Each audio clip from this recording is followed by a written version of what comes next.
काँग्रेसचे नेते आणि माजी विरोधी पक्षनेते विजय वडेट्टीवारजी यांनी काहीतरी पत्रकार परिषद असताना आरोप केले होते की मंत्री प्रताप सरनाईक यांची 200 कोटीची जमीन मीरा भाईंदरमधील त्यांनी 3 कोटीला घेतलेली आहे आणि त्यामुळे काही मीडियाच्या लोकांनी मला प्रश्न विचारायला सुरुवात केली आणि त्यांनी त्यात असंही सांगितलं की मी उद्या पत्रकार परिषद घेईन 11 वाजता आणि कागदपत्र मीडियाच्या समोर जाहीर करेल, परंतु मी सकाळपासून वाट बघत होतो, त्यांची पत्रकार परिषद झाली नाही.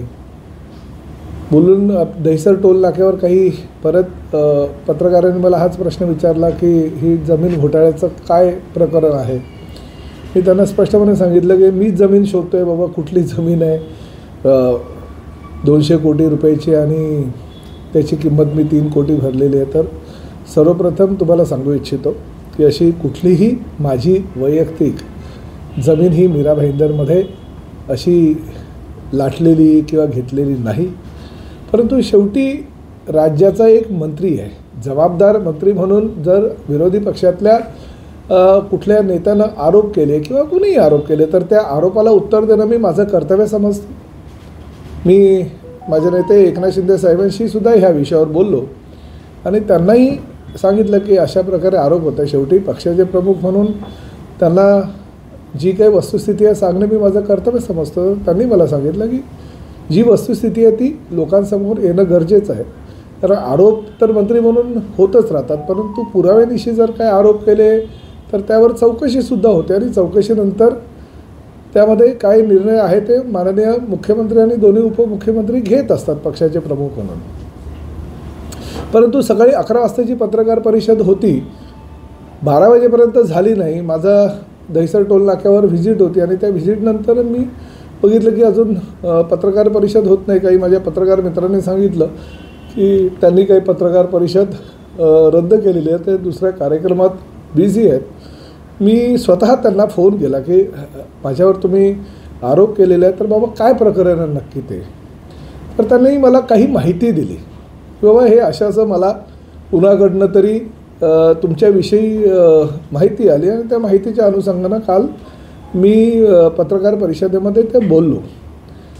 त्यानंतर माझ्या लक्षात आलं की माझी सून आहे, मोठी सून, त्या सुनेची एज्युकेशन इन्स्टिट्यूशन आहे जी शेकडो विद्यार्थी त्या शाळेमध्ये शिक्षण घेत आहेत आणि काही वर्षापूर्वी जिल्हाधिकाऱ्यांनी जे शैक्षणिक आरक्षित भूखंड असतात शासनाचे त्यावर अतिक्रमण होणे आणि चांगल्या चांगल्या एज्युकेशन इन्स्टिट्यूशन शहरात यायला हव्या यासाठी काही निविदा प्रक्रिया राबवली आणि त्या निविदा प्रक्रियेमध्ये बऱ्याच लोकांनी भाग घेतला. त्यामध्ये माझ्या सुनेची एक संस्था होती आणि त्या संस्थेनं त्यामध्ये भाग घेतला आणि भाग घेतल्यानंतर मीरा भाईंदर क्षेत्रातील एज्युकेशन पर्पजसाठी आरक्षित जो भूखंड आहे त्यापैकी 8025 चौरस मीटर, खरं तर विजय वडेट्टीवारांनी सांगितलं होतं 4 एकर कुठली तरी जमीन आहे.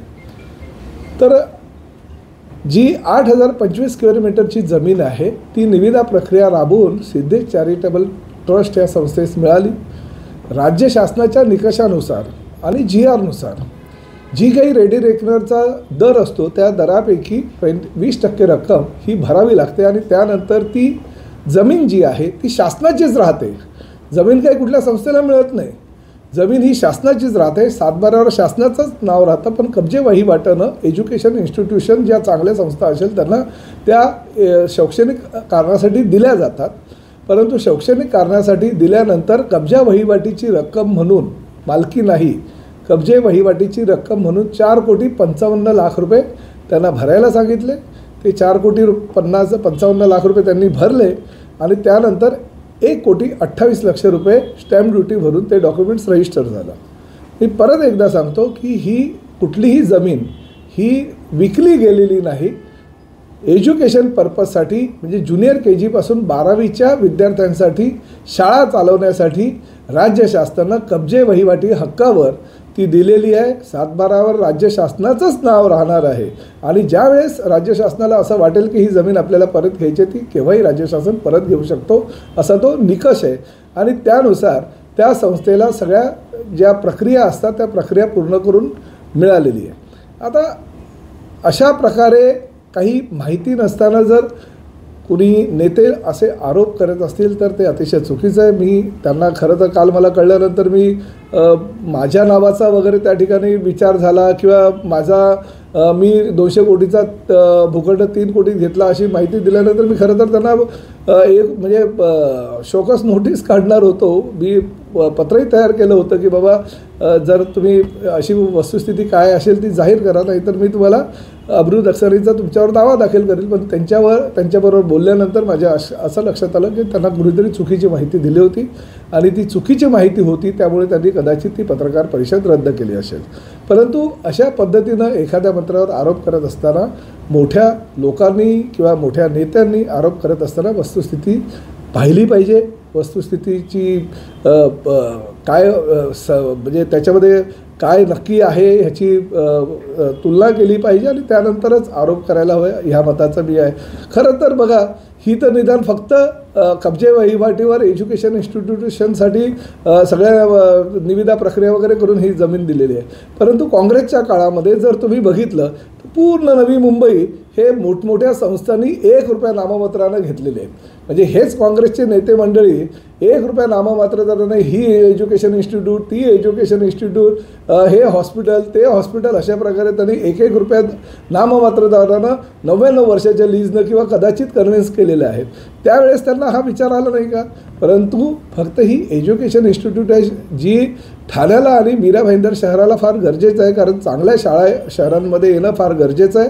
आणि त्यामुळे जर अशी प्रक्रिया काही होत असेल आणि त्यामध्ये जर असे प्रकारचे आरोप होत असतील तर ते निश्चितपणे चुकीचं आहे।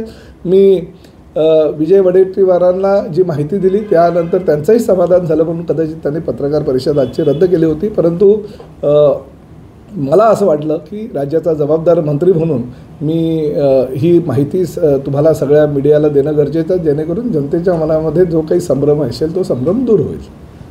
सर, एवढे मोठे अनुभवी नेते असताना, एवढा अनुभव असताना, एवढा हलगर्जीपणाने ते आरोप प्रत्यारोप करतात, कितपत योग्य? बघा, मंत्र्याची खुर्ची जी आहे ती जेवढी मऊ आहे तेवढीच काटेरी पण असते। शेवटी विरोधी पक्ष आहे, विरोधी पक्षानं आरोप करणं त्यांचं कर्तव्य आहे, त्यांचं काम आहे। जर आरोप नाही केले तर ती प्रसिद्धी कसली मिळणार?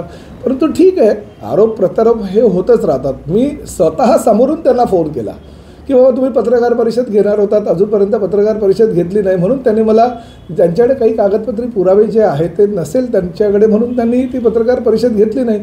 परंतु मी दिलेल्या माहितीनंतर त्यांचं समाधान झालं आणि त्यांनी ती पत्रकार परिषद रद्द केली। परंतु मी सुद्धा त्यांना नोटीस पाठवणार होतो, परंतु त्यांचं समाधान झालं असल्याकारणाने मी अब्रूनुकसानीची नोटीससुद्धा आता देणं टाळलं आहे। जर त्यांनी परत जर पत्रकार परिषद घेतलं तर? नाही, मी त्यांच्याशी स्वतः बोललेलो आहे आणि पत्रकार परिषद घेतली तर त्यांनी पुरावे द्यावे ना। त्यामुळे पुराव्याशिवाय कोणीही बोलणार नाही। ते फार मोठे नेते आहेत, विदर्भातले नेते आहेत, विरोधी पक्ष नेत्याची खुर्ची त्यांनी सांभाळलेली आहे अतिशय चांगल्या प्रकारे आणि आजही ते काँग्रेसचे मोठे नेते म्हणून परिचित आहे आणि त्यांनाही माहिती आहे। ते शेवटी राज्याचे मंत्रीसुद्धा होते।